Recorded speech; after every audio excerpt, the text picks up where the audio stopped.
अस्सलाम वालेकुम students last video में हमने इंटेलेक्चुअल डिसेबिलिटी की डेफिनेशन को डिस्कस किया था। हमारा नेक्स्ट टॉपिक है कैरेक्टरिस्टिक्स ऑफ इंटेलेक्चुअल डिसेबिलिटी, यानी वो कौन सी ऐसी कैरेक्टरिस्टिक्स या खुसूसियात हैं जिनकी बुनियाद पर हम इंटेलेक्चुअल डिसेबिलिटी का शिकार बच्चों या लोगों को नॉर्मल लोगों से डिस्टिंग्विश कर सकते हैं, रिकग्नाइज कर सकते हैं, पहचान सकते हैं, और किस तरह ये दूर नॉर्मल लोगों से मुनफरिद नज़र आते हैं या डिफरेंट हैं। ठीक है जी। वो कैरेक्टरिस्टिक्स तीन तरह की मेनली डिस्कस की जाती हैं। फिज़िकल और डेवलपमेंटल कैरेक्टरिस्टिक्स, यानी दिखने में वो कैसे होते हैं। कॉग्निटिव कैरेक्टरिस्टिक्स, यानी उनकी सोचने समझने की जो सलाहियत है, थिंकिंग, लर्निंग, रीजनिंग एट्सेट्रा, वो किस लिहाज से डिफरेंट है। और पर्सनैलिटी एंड बिहेवियरल कैरेक्टरिस्टिक्स, यानी उनकी पर्सनैलिटी कैसी होती है और वो कैसा बिहेव करते हैं डिफरेंट ओकेजन्स पर या अपने मेंटल लेवल के अकॉर्डिंग। ठीक है जी। तो सबसे पहले इस शॉर्ट वीडियो में हम फिज़िकल कैरेक्टरिस्टिक्स को डिस्कस करेंगे। तो फिज़िकली अगर उनको देखा जाए तो तीन तरह की चीज़ों को हम ज़्यादा फोकस करेंगे। एक उनकी डेवलपमेंट, आया कि वो नॉर्मल लोगों की तरह डेवलप होते हैं या नहीं। दूसरा उनकी मोटर स्किल्स, यानी उनकी जो मूवमेंट्स हैं। और तीसरा उनके फिज़िकल फीचर्स, जैसे कि चेहरे के या बॉडी के और जो फीचर्स होते हैं, उनको हम देखेंगे कि वो किस तरीके से नॉर्मल लोगों से डिफरेंट होते हैं। तो सबसे पहले जो बड़ी वाज़ेह चीज़ें नज़र आ रही होती हैं, सबसे पहले उसमें हम उनका जो हेड है, आम तौर पर उसका सरकमफेरेंस जो है वो नॉर्मल लोगों से कम होता है। ठीक है जी। और माइक्रोसेफेलिक आम तौर पर शिकार होते हैं।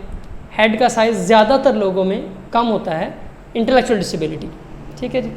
इसके अलावा ये ज़्यादा भी हो सकता है, बाज़ औक़ात वो हाइड्रोसेफेली का शिकार होता है। माइक्रोसेफेली का मतलब होता है कि हेड का साइज़ छोटा होना, और हाइड्रोसेफेली होता है कि हेड के अंदर कुछ एक्स्ट्रा लिक्विड्स की मौजूदगी की वजह से हेड साइज़ जो है वो बड़ा हो गया होता है।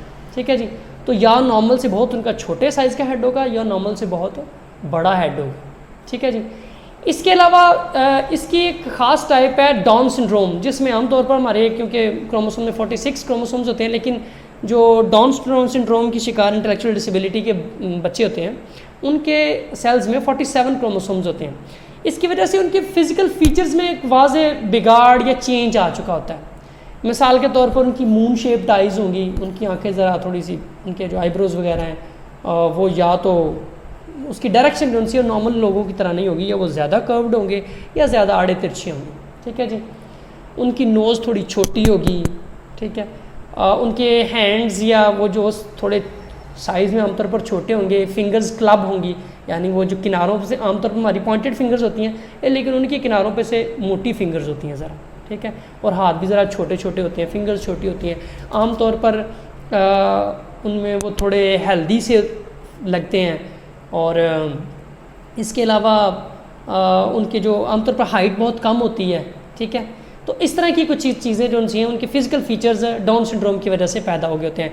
हाइट का कम होना, उनके आइज़ का मून शेप्ड होना, या आईब्रोज़ की शेप जो उनसी वो डिफरेंट होना, या उनके जो आमतौर पर लिप्स में बहुत ज़्यादा गैप होता है। ठीक है।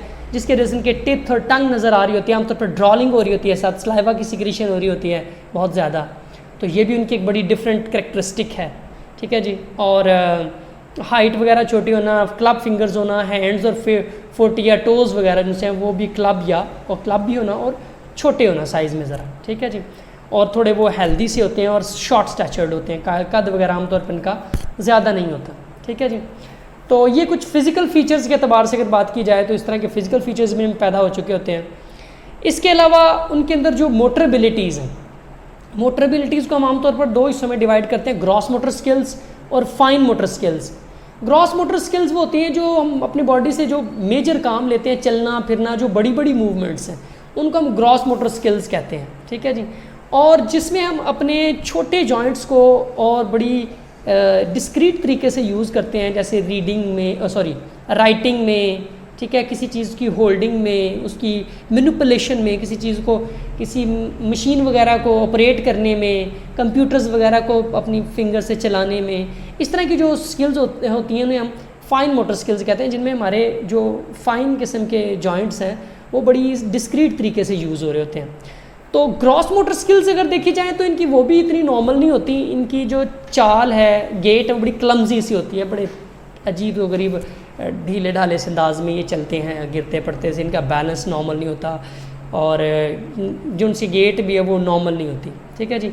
दौड़ना भी इनके लिए वो बहुत बड़ी एक एफर्ट होती है। तो ग्रॉस मोटर स्किल्स भी नॉर्मल लोगों से बड़े वाज़े नज़र आते हैं, उनके चलने फिरने के अंदाज में और दौड़ने के अंदाज में और जंपिंग और इस तरह के जो एक्टिविटीज़ हैं वो उसमें भी क्लियरली पता चल रहा होता है। और इसके अलावा जो फाइन मोटर स्किल्स हैं वो तो बहुत ही पुअर होती हैं।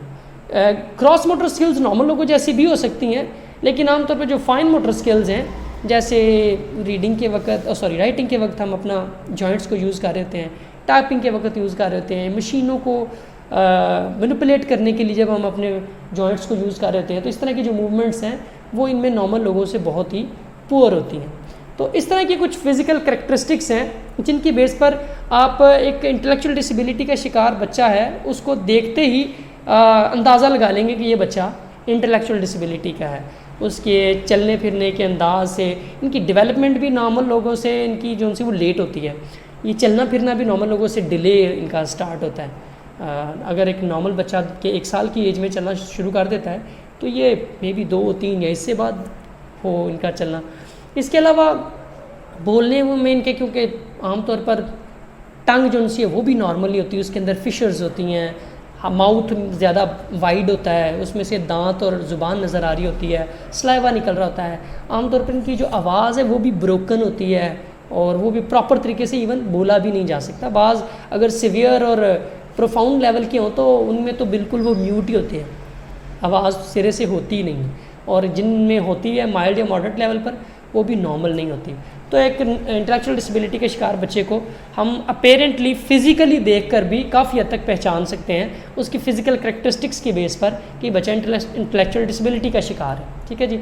नेक्स्ट वीडियो में इंशाल्लाह हम कॉग्निटिव करैक्टरिस्टिक्स को डिस्क्राइब करेंगे इंटेलेक्चुअल डिसेबिलिटी के शिकार बच्चों की, कि वो उनके इंटेलेक्चुअल लेवल कैसा होता है जिससे उनको हम नॉर्मल लोगों से डिस्टिंग्विश करते हैं। Okay sir, thank you for now.